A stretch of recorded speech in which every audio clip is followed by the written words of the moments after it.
Mga Mikri supporters, hindi ko po nila lahat. At sana po, alam kong galit kayo sa akin, no? Pero bago kayo mangbasa sa akin, pakinggan ninyo, no?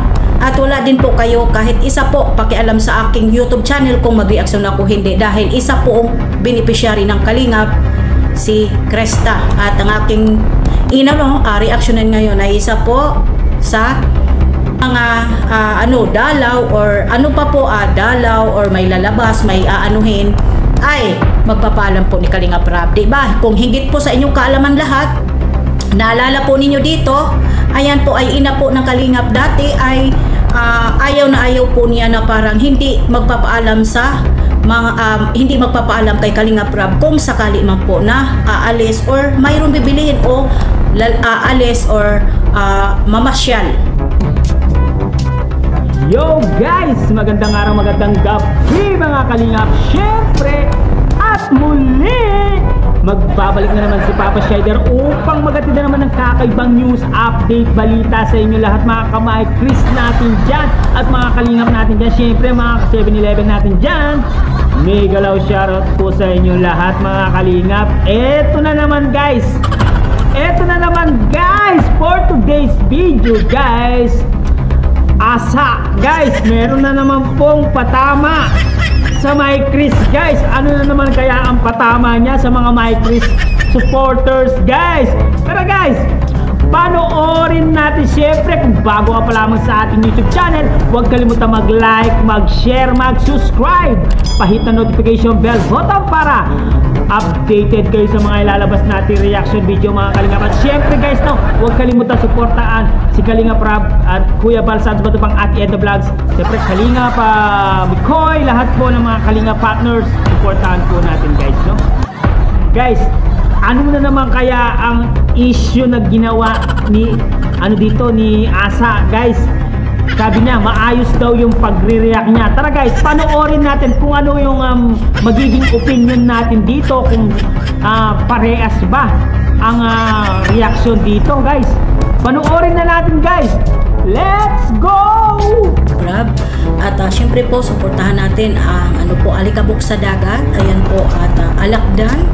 At ano pa ba po, basta po yung movie po ni Kuya Bal Santos Matubang, makita po ninyo sa Bal Santos Matubang na channel, sa YouTube channel po, no? Ayan, supportahan po natin mga Kalingap, Jumcar, EDC supporters. At mayroon din pong movie ang EDC, no? At ngayon po ay galing po ito kay Josephine Langford. At syempre po, ang ating re-reactionan po dito ay isa pong tandem po, no? Ayan. Paalala lang po, no? Bago kayo magalit sa akin, no? Hindi po galing sa akin ito, ay comment po ito sa post po, no? Na ko po ito ay tawag ngayon nito ay di ba po ay may sinasabi po si Kalingap Rab, no? Sa comment po about po sa tunay na teleserye, no? Ayan. At galing po ito kay Josephine Langford, no? Ayan. Kayo mga Mikri supporters, hindi ko po nila lahat. At sana po, alam kong galit kayo sa akin, no? Pero bago kayo mangbasa sa akin, pakinggan ninyo, no? At wala din po kayo kahit isa po pakialam sa aking YouTube channel kung mag-reaction ako hindi, dahil isa po ang beneficiary ng Kalingap, si Cresta. At ang aking reactionan ngayon ay isa po sa fans po ng Mikri supporters. Hindi ko po nilahat kayo, at ito lang po si Josephine Langford, na at base po sa sinasabi po niya, bago tayo reaction, basahin po muna natin. Ayan, Mikris yung ibig sabihin. Ayan po, Mikris ang ibig sabihin ni Karab. Ayan po, dahil nagde-date sila off cam, kaya masaya kami. Ayan po, scripted yung Jumcar at EDC. Yan ay totoo, mayroon di nakaalam. Sa hindi daw nakaalam, yun po yata ang ibig sabihin po ni Ma'am Josephine. Alam, lumabas sila at pinaalam ni Mikoy sa kanyang nanay. Okay, dito. Alam po ninyo, Ma'am Josephine, hindi ko po nila lahat ng mga supporters po ng Mikris, no? Ito lang po si Josephine. Sabi ni Josephine ay lumalabas daw po sila ni Cresta at si Mikoy. At yun po yung aking reaction, ha. At nagpapaalam daw po si Mikoy dito sa nanay po ni Krista. At nagdi-date daw po sila base po dito sa reaction bali po dito sa comment niya. Parang ano yata, may alam po yata ito si Josephine Langford. At nagdi-date sila at nagpinapaalam po si Krista ni Kalingap Mikoy. Ayan. Alam mo, sa ganito pong sitwasyon po, wala naman pong problema kung ano talaga. Para ang alam ko po kasi, hindi po tandem, hindi po love team or ano pa po ang kanila pong ano po, matatawag dyan ano po bang pagkaiba, love team o tandem, parang magkapiriha lang po ata, no? Kasi ang pagkakalam ko po ay si Mikoy po, tinutulungan niya po si Krista para po, siyempre po, para marami po ang kumbaga inaalalayan po niya. Para po, siyempre po dito dahil mapapagawaan po nga po ng bahay ni Kalingap Rab. At dito naman po sa sinasabi na umaalis at nagde-date sila at off-cam, ay bakit mo po kailangan po i-comment dyan? Alam naman po natin na marami pong mga basher. I-comment dyan, alam naman po natin na marami pong mga basher. Kung ano man po ang personal nilang buhay sa Mikris, wala na po tayo doon, Madam Josephine. Kung nagkatotoo man po na mayroon po silang relasyon katulad ng sinasabi mo na off-cam, ang tanong po ba, pinapaalam at nagpaalam po ba si Mikoy na ilalabas po nila bilang respeto po ni Kalingap Rab dahil sinabi na po yan ni Kalingap Rab kahit ano pa po ang mga dalaw or ano pa po dalaw or may lalabas, may aanuhin ay magpapaalam po ni Kalingap Rab, diba? Kung higit po sa inyong kaalaman lahat, naalala po ninyo dito, ayan po ay ina po ng Kalingap dati ay ayaw na ayaw po niya na parang hindi magpapaalam sa mga hindi magpapaalam kay Kalingap Rab kung sakali man po na aalis or mayroong bibilihin o aalis or mamasyal. Yun po yun, Madam Josephine. Kung mayroon ka man pong alam kung sakali na sinasabi mo na si Mikoy ay pumupunta doon sa bahay ni Krista at pinapaalam po na namamasyal or nagdi-date or kung ano-ano pa po. Sana po kung mayroon ka man pong alam, huwag mo nang i-comment at huwag mo na po i-comment kung saan-saan. Kasi po sa ganito po kasing paraan, parang lumalabas po kasi na si Mikoy po, kung sakali man po ito just my opinion, no? Ay para sa akin hindi mo na kailangan, kung sakali mang may alam kayo sa mga hindi nyo na po kailangan ipagmamalaki, no? Hindi na po ninyo kailangan ipagmamalaki. Sa personal na buhay, may boundaries tayo. Kung ano man po, kung mayroon man silang relasyon o wala, bahala po sila. Ang atin po dito ay respeto po si Kalingap Rab. Diba? Kung mayroon kang, kunyari, kailangan mo si Krista ipasyal or kailangan mo si Krista ilabas, siguro naman po ay magpapaalam po si Mikoy kay Kalingap Rab para maiwas issue kasi ang mga mata po ng mga basher ngayon ay nandito po sa love team mababas. Saan po ang balik? Hindi po ba kay Kalingap Rab? Saan po ang balik? Ibig sabihin po, ang binabas po nila dito ay si Kalingap Rab. Diba? Ilang beses na po yan nangyari na dahil sa mga beneficiary ni Kalingap Rab, si Kalingap Rab po ang binabatikos. Diba? Si Kalingap Rab po ang binabatikos. Kung sakali man po Ma'am Josephine na yun po ang pagkakaintindi o pagkakaano mo na may alam ka something kasi nagde-date off cam ay paano mo nasasabi? Ibig sabihin may alam at siguro po ito ay hindi natin alam kung ano. Ang masasabi ko lang po, kung may man ay keep your mouth na lang kasi wala tayo pakialam sa kanila. May boundaries tayo dun lang sa personal na buhay po ng mga beneficiary ni Kalingap Rab. Dito po tayo makialam sa sa kanila pong ginagawa na teleserye, no? Kailangan po muna ng basbas ni Kalingap Rab, irespeto si Kalingap Rab kung ano man po sinasabing rules ni Kalingap Rab ay respetuhin po natin bilang isang member po ng Kalingap. Tama po ba o mali? Yan lang po ang akin, no? Yan lang po ang akin at huwag kayo magalit sa akin dahil maayos po akong nag-reaction, no? Maayos akong nag-reaction dito sa Mikris, no? Ayan po Ma'am Josephine, yan po ang aking opinion. Respeto at kausapin si Kalingap Rab kung sakali man po na gustong mamasyal or bawal po tayo makikipag-usap sa mismo po na mga sponsor at bawal po tayo makipag-usap at makipag-coordinate or magtatanggap po kung ano pa ang ibibigay nila sa inyo ng mga beneficiary ng Kalingap. Bawal po yan, no? Yan, bawal na bawal po yan na tumanggap po tayo ng tulong galing sa sponsor at ikaw po mismong beneficiary makipag-usap. Kailangan po kay Kalingap Rab muna tayo makipag-coordinate.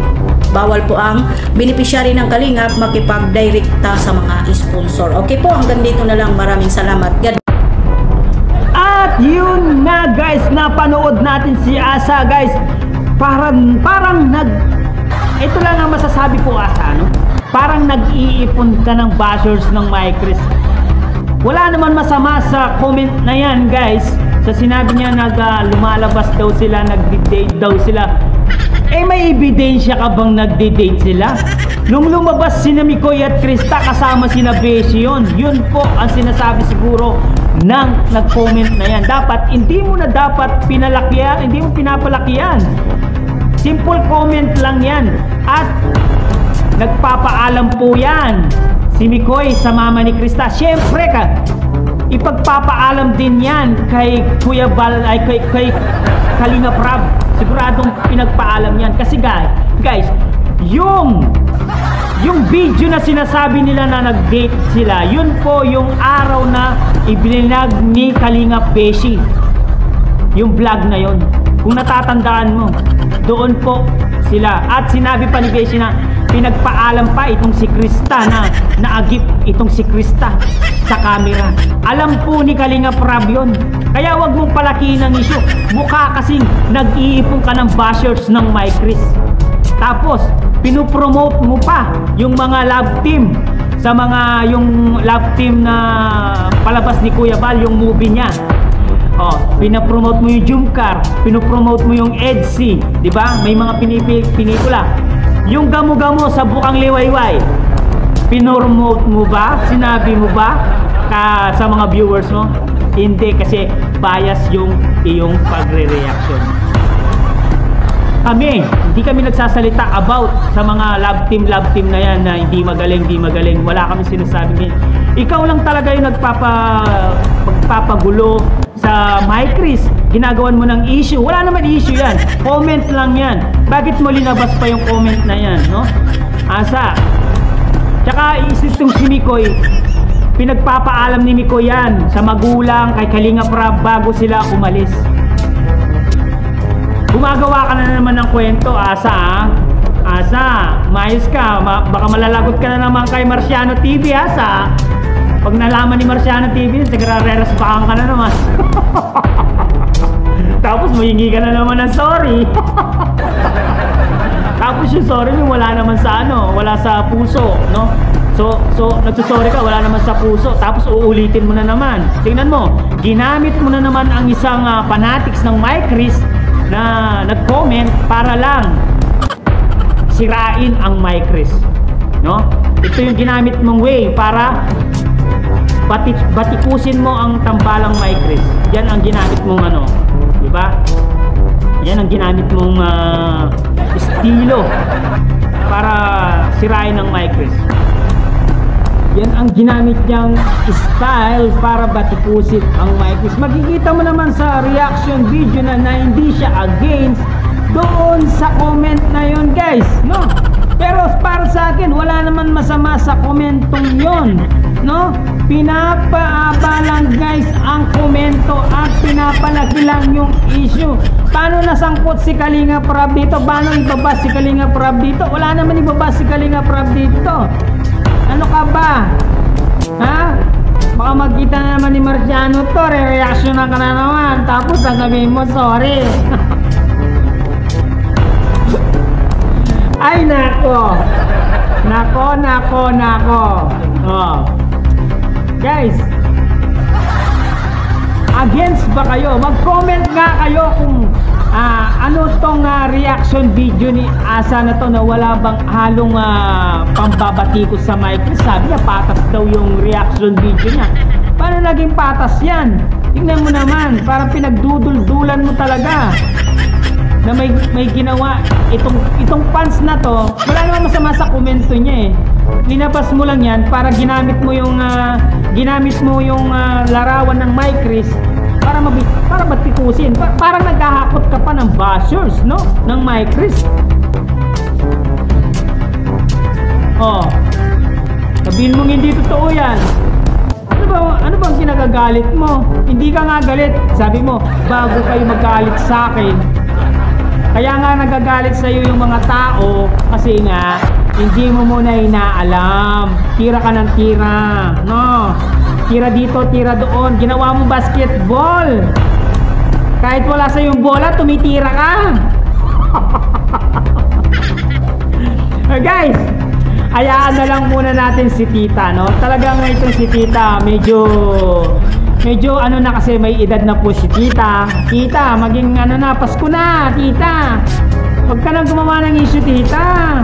Magpapasko na, ano ka ba? Guys, salamat sa mag-stay sa ating YouTube channel, guys. Guys, hanggang dito na lang muna ang ating reaction video for today's mga kalingap. Siyempre, kung bago ka pa lamang sa ating YouTube channel, huwag kalimutan mag-like, mag-share, mag-subscribe. Pahit ang notification bell button para updated kayo sa mga ilalabas natin reaction video, mga kalingap at mga kamayakris natin dyan. Siyempre, guys, no, huwag kalimutan supportan sina Kuya Bal Sans Matubang, Ate Edna Vlogs, Kalingap Rap, Kalingap Team, Kalingap Reactor, Papa Shader TV. Para sa akin, wala naman masama sa comment na yun. Pinalaki lang ni binibining Miss Tisa, guys. I love you all, guys. Mama, chup chup, bye bye.